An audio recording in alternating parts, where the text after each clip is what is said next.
really for your needs analysis, you want to think about 4 different buckets.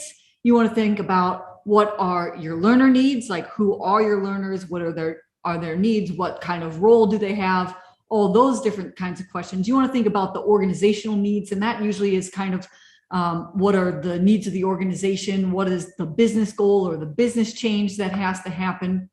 And then the other bucket is what are the performance goals, right? What is it that those learners need to be able to do by the end of your training? And then the last bucket that I like to think about is what is the existing content and the existing assessments that we have already that we can look to for more data collection.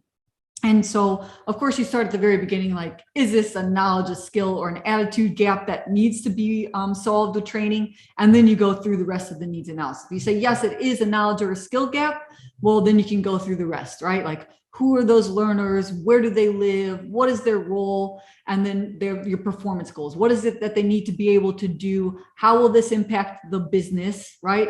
What is the performance that they need to be able to perform on the job that will move the business change, right? Will solve the business problem. And then what's some of that other, what kind of other interventions have already been done, right? If it's, say the performance need is that they need to make more sales, which is tied to an organization goal, right, of increasing sales. And we know that these learners have been salespeople for a while, so they must have some kind of existing training content. And that would be another part of all of this is part of that needs analysis. And you can go into the existing content that's already been presented to these salespeople, what worked about it, what doesn't work about it, how did they do on the assessments, is there any kind of evaluations on these learners after they went through some of the other training on sales. And so how do you know once you've completed this full analysis that's met all these buckets, right? The learner, the organization, the performance, and the existing data that we have, you'll know whether you've met your needs analysis goal when you create a prototype or a design idea and you get it in front of your learners, your stakeholders, and your subject matter experts. And when you put that prototype, or basically, what it is that you're going to demonstrate to learners to be able to solve, like a whole complex task or solve a whole problem. For example, how to put out a fire, right? If you're going to train volunteer firefighters and on how to put out a fire, you'll know that you got your needs analysis right when you demonstrate the whole problem that your learners will be able to solve by the end of the course, and you put it in front of your learners, your stakeholders, and your subject matter experts, and they say, yes, this is what we want them to be able to do by the end of the course. Then that's one of the ways that have indicated to you that you've done a good job in your needs analysis, when you can actually know what it is, that whole problem that they're going to be able to solve.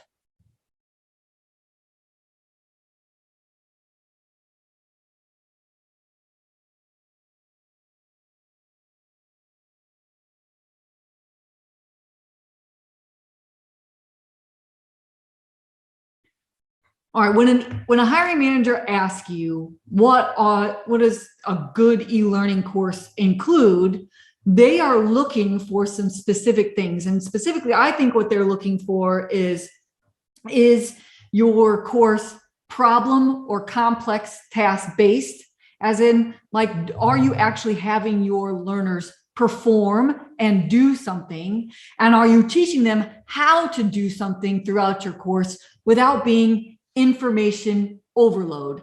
And so that's one of the first things that they're going to look for is it connected to the real world? Does your course and the way that you think about e-learning, is it about practice activities? Is it about demonstrations and application and then integration into the real world?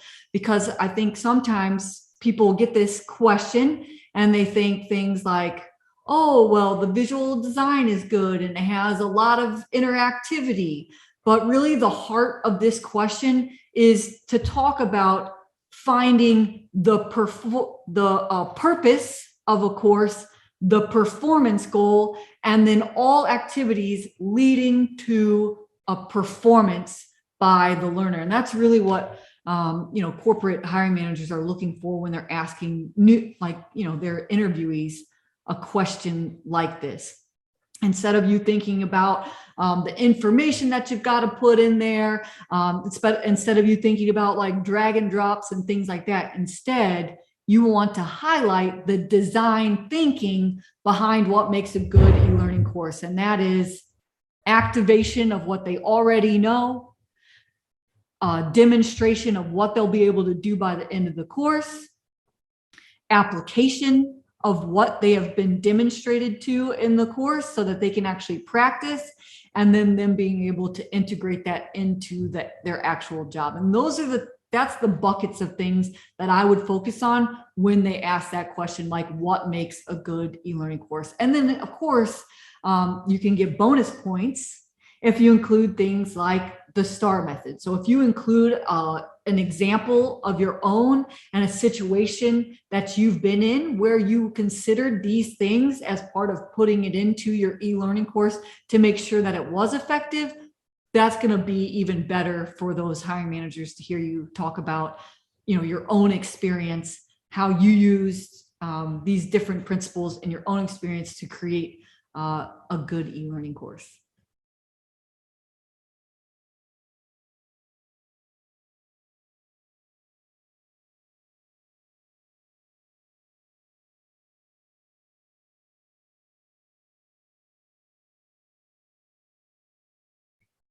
Now, this is a question that those hiring managers are looking for something very specific, and they're looking to see if you are a team player. The red flags for them would be if you expressed anything that causes friction on a team, right? So if you were to say something like, well, I just walk up to them and tell them that they are wrong, and I would tell them why they were wrong and show them how they are wrong, and I would send them articles based on learning theory, right? So you can imagine that these are the kinds of answers that would throw up red flags for them, because really they ask this question in this way because they want to know if you have team building skills, right? Because it's along the way, you're always going to run into somebody that might disagree with you on how to approach content or the learning experience design or numerous other things.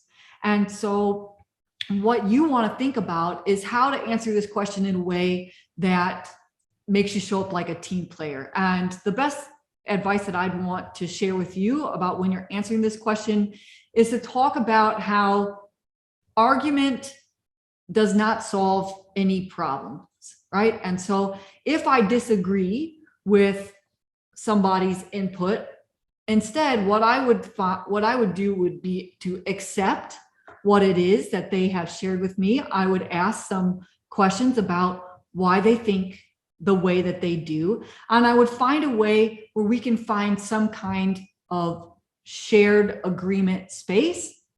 And if it was something that was critical and important that we do not include that for the learners, say for instance, it breaks one of Mayer's 12 principles of multimedia design, what I would say would be something like, thank you so much for your input. I'll take that under consideration.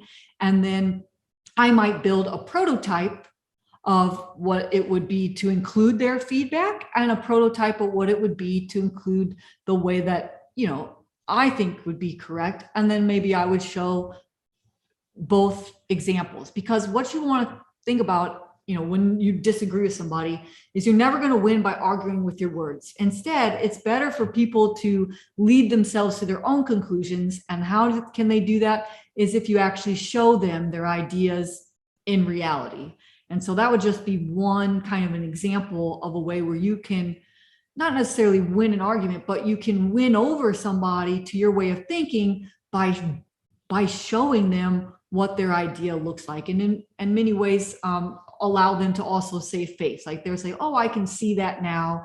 Maybe I'll take back my idea of that because that other way looks different. And so that's how I would approach that question. Think about your team building skills, think about staying away from arguing, and thinking about how you can find middle grounds and find ways to show instead of tell people about your disagreements.